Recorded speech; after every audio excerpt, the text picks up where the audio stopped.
Esqueça o monstro de Hollywood. Esqueça as presas. Esqueça a capa. Esqueça o castelo gótico com névoa. O homem real por trás da lenda de Drácula era muito mais assustador, porque monstros de cinema atacam por fome, por natureza, por instinto. Vlad Tepes atacava por escolha. Vlad III da Valáquia. Príncipe guerreiro, estrategista brilhante e responsável pela morte de aproximadamente 80 mil pessoas em 6 anos de reinado. Não em batalhas, não em guerras, em execuções, torturas, empalamentos públicos, métodos tão brutais que embaixadores otomanos, acostumados com horrores de guerra, voltaram para casa e se recusaram a falar sobre o que viram. Mas o mais perturbador não é o que ele fez, é porque ele começou. Porque Vlad não nasceu monstro, ninguém nasce. Monstros são criados por dor, por traição, por luto tão pesado que algo dentro simplesmente desliga. E quando aquele algo desliga, quando você para de sentir como o humano sente, o que resta pode fazer qualquer coisa, sem culpa, sem remorso, sem limite. E é aí que história real se torna mais aterrorizante que qualquer lenda. Vlad tem 11 anos. Seu pai, Vlad II Dracul, faz acordo com o Império Otomano. Para garantir paz temporária, oferece garantia. Oferece reféns que vão assegurar seu comportamento. Oferece os próprios filhos. Vlad e seu irmão mais novo, Radu, são arrancados de casa, levados para Constantinopla. Prisioneiros, peças de xadrez político. Imagine, você tem 11 anos, seu pai te entrega para inimigos, te usa como moeda de troca, e você não entende por quê, só sabe que está sozinho, em terra estrangeira, cercado por pessoas que te odeiam pelo sangue que você carrega. E lá, naquele cativeiro, Vlad aprende o idioma turco, táticas militares otomanas, aprende o empalamento, o método preferido dos turcos para execuções públicas, e descobre que o medo é a arma mais eficaz que qualquer exército. Percebe que crueldade calculada vale mais que coragem, mas principalmente aprende a desconfiar de todos, sempre, porque se o próprio pai te trai, quem não vai trair? E então, 1447, Vlad tem 16 anos, ainda é refém, e recebe uma notícia: seu pai foi capturado por nobres da Valáquia, apoiados pela Hungria, que deveria ser aliada. Foi torturado e enterrado vivo. Seu irmão mais velho, Mircea, foi forçado a assistir, e depois também foi executado, enterrado vivo ao lado do pai. Vlad recebe essa notícia sozinho, em Constantinopla, cercado por inimigos, sem poder fazer nada, sem poder chorar publicamente, porque mostraria fraqueza, sem poder gritar porque ninguém se importa, e algo dentro dele morre. Não ele todo, apenas a parte que ainda acreditava em justiça, em lealdade, em que fazer a coisa certa importava. Essa parte morre, e o que fica no lugar é vazio. Vazio frio, vazio que não sente mais da forma que pessoas sentem. Cronistas da época escrevem que Vlad mudou depois daquela notícia, parou de sorrir, parou de falar desnecessariamente.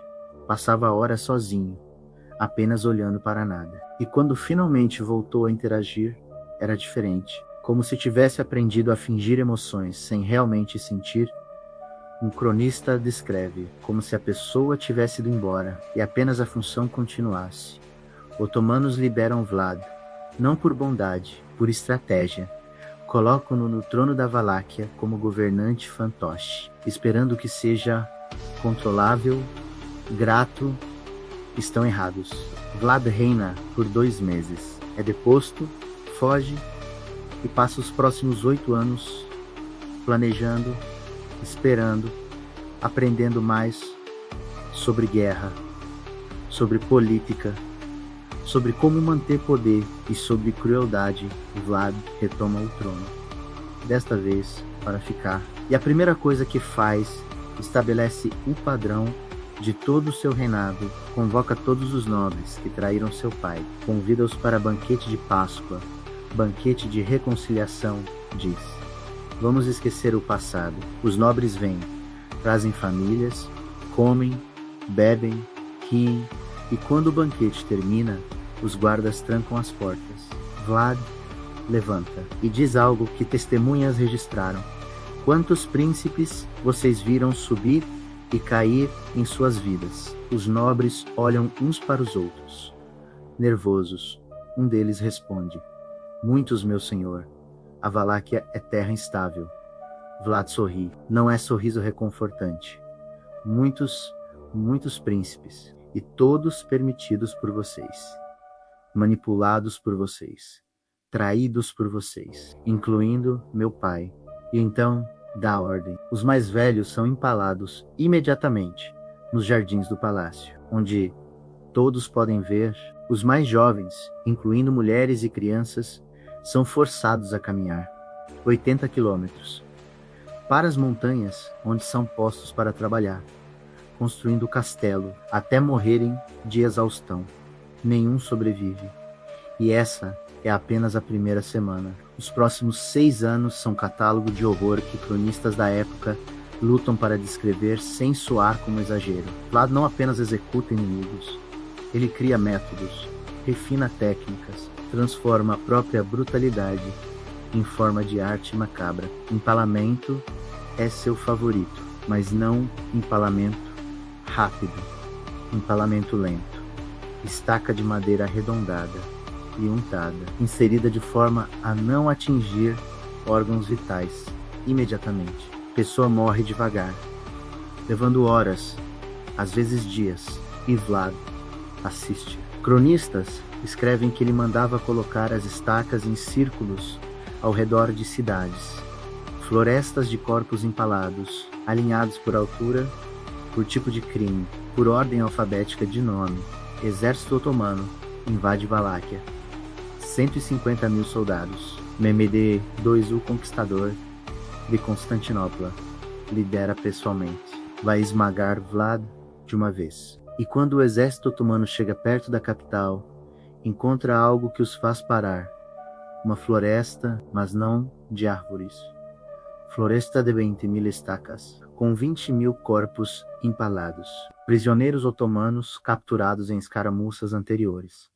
Todos executados e exibidos em área de 3 quilômetros. E no centro, nas estacas mais altas, estavam os generais, os líderes, vestidos ainda com uniformes, como se fossem estátuas macabras, guardando entrada da cidade. Mehmed, 2 homens que tinha visto todas as brutalidades de guerra medieval, que tinha sitiado e conquistado Constantinopla, olhou para aquilo e parou. Cronistas otomanos escrevem que ele ficou em silêncio por horas, apenas olhando, e quando finalmente falou, disse: não posso conquistar o reino de um homem que faz isso, porque o homem que faz isso não tem medo de nada, nem de Deus, nem de diabo, e exército que luta por homem, assim lutará até morte, porque é mais assustador ser capturado por ele do que morrer em batalha.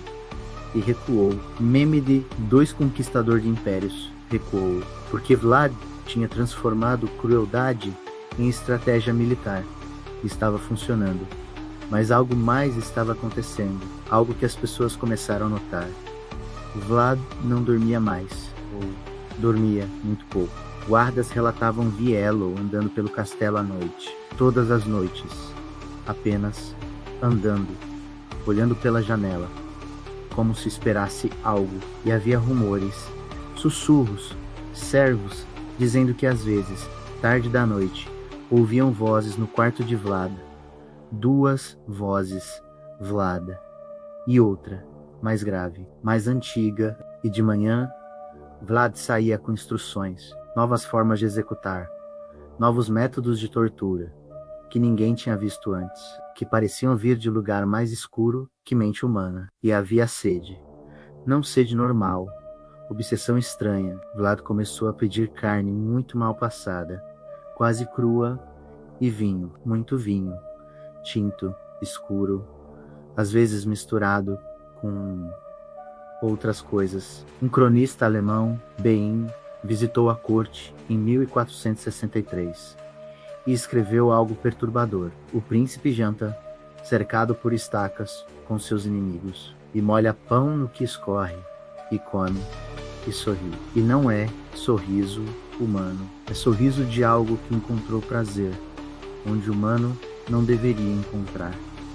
E havia histórias que os próprios soldados de Vlad contavam, que em batalhas noturnas, quando Lua estava escondida, Vlad lutava diferente, mais rápido, mais forte, como se a escuridão o deixasse mais vivo, e que ferimentos que deveriam matá-lo não matavam.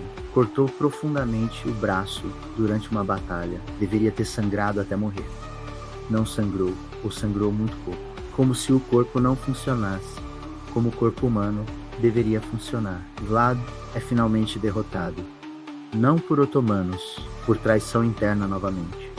Nobres que se cansaram de viver com medo, emboscado em floresta, lutando contra um número muito maior de soldados, e de acordo com registros, luta até o fim, sozinho, depois que todos os seus homens caíram. Luta até não poder mais, e então é decapitado. Sua cabeça é enviada para Constantinopla. Mehmed II, agora velho, quer conferir. Quer ver com os próprios olhos que Vlad Tepes está morto, que o empalador não vai voltar. A cabeça é preservada em mel, exibida em estaca, ironicamente, na capital otomana, por semanas, e então enterrada, em algum lugar que registros não especificam. O corpo enterrado na Valáquia, em Mosteiro de Snagov, em ilha, no meio de lago, lugar isolado, sagrado. Mas aqui começa o estranho. Arqueólogos abrem o túmulo de Vlad, túmulo que tinha sido marcado, documentado, fechado por 455 anos, e encontram nada. Túmulo vazio, completamente vazio, nem ossos, nem roupa, nem fragmento.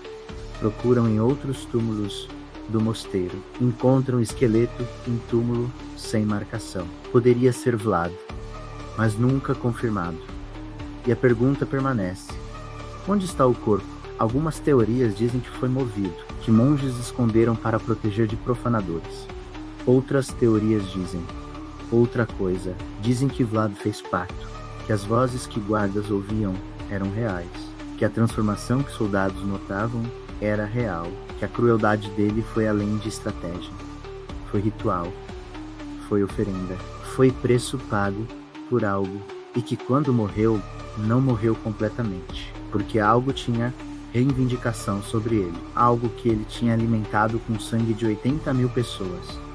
Bram Stoker publica Drácula, baseado em Vlad, mas não apenas em Vlad histórico, em lendas que tinham crescido ao redor dele. Lendas de príncipe que bebia sangue, que andava à noite, que tinha força sobre-humana, que não podia ser morto facilmente, que tinha medo de símbolos sagrados, porque sabia que estava condenado, e que quando finalmente morreu, não ficou morto, porque o corpo desapareceu. E dizem que nas noites escuras na Romênia, em florestas antigas, às vezes pessoas veem figura alta, vestida como nobreza antiga, andando entre árvores. E quando se aproximam, quando tentam ver melhor, a figura desaparece, mas deixa marcas pegadas que não vão em linha reta, vão em círculos, como se quem andou estivesse procurando algo, ou alguém como predador procurando presa. Vlad Tepes era monstro quando vivo,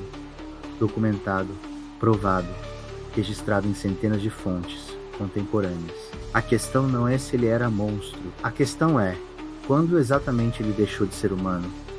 Foi quando enterrou o pai e irmão? Foi quando matou os primeiros 1000? Os primeiros 10.000? Ou foi antes? Foi quando algo sussurrou no escuro e ele disse sim. E a questão mais perturbadora: ele parou de existir quando foi decapitado? Ou apenas mudou de forma? Porque monstros em vida às vezes se tornam algo pior em morte, especialmente quando passaram toda a vida alimentando escuridão. E escuridão sempre cobra, mas às vezes, ao invés de tomar, oferece continuação. Continuação mas em outra forma, mais escura, mais antiga, mais eterna.